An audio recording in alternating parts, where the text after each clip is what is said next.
எங்களுடைய ஆட்சி காலத்தில் எங்களுடைய தலைவர் முத்துவேல் கருணாநிதி ஸ்டாலின் அவர்கள் சாலை விபத்திலே இறந்தவர்களுக்கு உடனடியாக வைத்தியம் பார்த்து காப்பாற்ற வேண்டும். இறந்தவர்கள சாலை விபத்தில் காயமடைந்தவர்களை, ஏன்னா அதுக்கு முன்னால் யாரும் கவனிக்க மாட்டாங்க. பார்த்தா போலீஸில் எஃப்ஐஆர் போட்டு நம்மளை சாட்சி கூப்பிட்டுருவான்ட்டு யாரும் பார்க்க மாட்டாங்க. எனவே 48 மணி நேரத்துக்குள்ள இன்னுயிர் காப்போம் 48 நம்மை காக்கும் 48 என்கின்ற திட்டத்தை கொண்டு வந்து உடனடியாக அவர்களை மருத்துவமனைகளை கொண்டு போய் சேர்த்து அவர்களுக்கு 2 லட்சம் ரூபாய் வரைக்கும், அவர் ராஜஸ்தான்காரனா, கேரளாக்காரங்களா அல்லது கர்நாடகாக்காரங்களா அல்லது எந்த மாநிலத்தை சேர்ந்தவங்க அப்படி என்றெல்லாம் பார்க்கவில்லை. உயிரை காப்பாற்ற வேண்டும். தமிழ்நாட்டிலே விபத்தினாலே ஒரு உயிர் போகக்கூடாது என்கின்ற அந்த சீரிய நோக்கத்தோடு 2 லட்சம் ரூபாயை உடனடியாக, நீ யார் பணத்தையும் யாரையும் எதிர்பார்க்க வேண்டாம். அந்த காயம்பட்டவனுடைய தாய் வருகிறாரா, தந்தை வருகிறாரா, மகன் வருகிறாரா, மகள் வருகிறாரா பார்க்க வேண்டாம். நீ உடனடியாக அவர்களுக்கான வைத்தியத்தை செய், அதற்கான பணத்தை இந்த அரசு தரும் என்று தந்தவர் எங்களுடைய மாண்புமிகு முத்துவேல் கருணாநிதி ஸ்டாலின் அவர்கள். இன்னைக்கு அந்த திட்டத்தை பத்தி இதில் எதுவும் காணும். விபத்து காப்பீடு திட்டம் அப்படின்னு போட்டிருக்கீங்களே தவிர இந்த ரோடு ஆக்சிடென்ட்ல 2 லட்சம் ரூபாய் எந்த கேள்வி இல்லை. எஃப்ஐஆர் இருந்தா போதும், எந்த கார்டு எதுவுமே தேவையில்லை.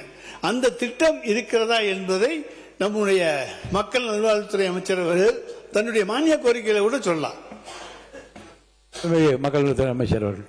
மாண்புமிகு பேரவைத் தலைவர் அவர்களே, மாண்புமிகு உறுப்பினர் குறிப்பிட்ட அந்த NK48 என்ற திட்டம் கண்டிப்பாக இந்த ஆட்சியிலும் தொடர்ந்து கொண்டுதான் இருக்கிறது.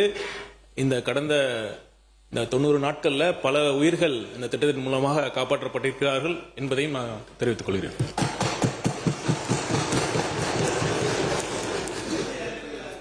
அதனால தான் அதை பத்தி பேச வேண்டியதா போச்சு. அடுத்தது வெற்றி 150 நாள் திட்டம்.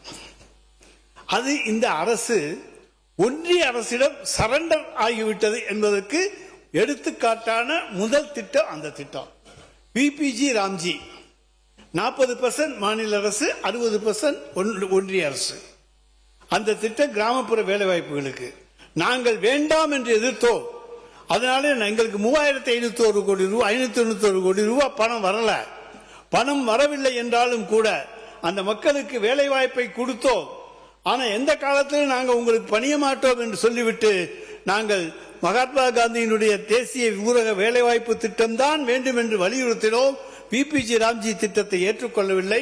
ஆனால் இன்றைக்கு ஒன்றிய அரசுக்கு அது சட்டமே இல்லாம செஞ்சிருவீங்க. அதுதாங்க உங்களுடைய சாதனை.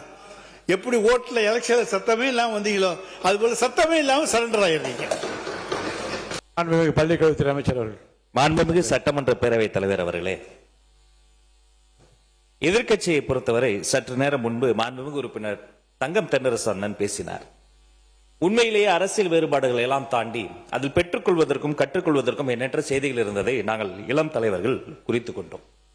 அந்த துணியில் பேசுகிற பொழுது இந்த சட்டமன்றத்தினுடைய மாண்பை பாதுகாக்க, மரபை வழி தொடர அது வழிவகுக்கும்.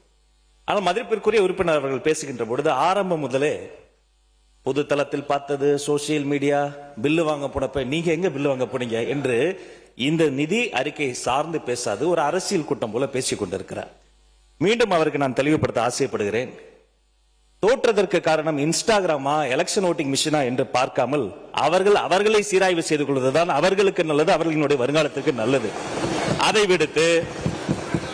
விடுத்து சம்பந்தம் இல்லாமல் பொது தளத்தில் கிடைக்கக்கூடிய செய்திகளை வைத்துக் கொண்டு அப்படி பேசுவது மரபல்ல என்பதை உங்கள் வாயிலாக மாண்புமிகு உறுப்பினருக்கு நான் தெரியாது. இனி செல்லும் இடமெல்லாம் செய்தி. தந்தை டிவியின் வாட்ஸ்அப் சேனலை ஃபாலோ பண்ணினா செல்ல இருக்கும் இடமெல்லாம் செய்தி.